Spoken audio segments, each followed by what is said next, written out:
Ang ating bonus analysis ay kaugnay sa aligasyon na ibinabato ngayon laban kay Pangulong Ferdinand Marcos Jr. hinggil sa umunay pagtanggap niya ng 21 million pesos na pondo mula sa kontraktor para sa kanyang kampanya noong 2022. Ihatid yan ni Bombo Kervin Gamal.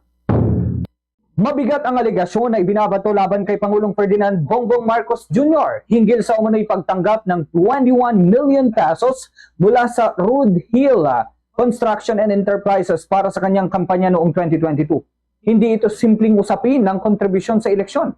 Ito ay may implikasyon sa kredibilidad ng Pangulo at sa integridad ng ating sistemang pampolitika.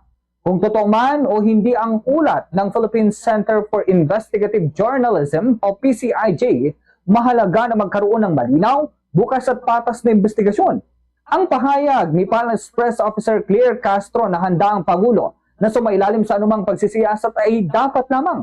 Walang sinuman, kahit pinakamataas na opisyal ng bansa, ang dapat mailayo sa tanong ng batas at pananagutan.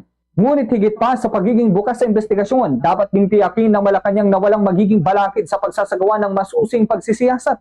Dito susubukin kung tunay na seryoso ang administrasyon sa kanilang paninindigan laban sa katiwalian.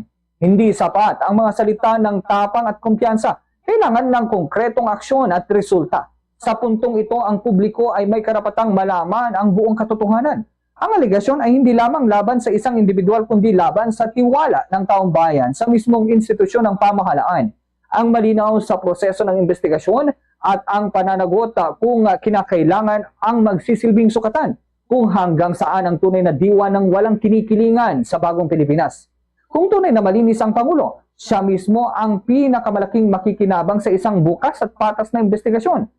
Ngunit kung may kabaligtaran na patunayan, nararapat lamang na pairali ng prinsipyo at walang sino man ang higit sa batas.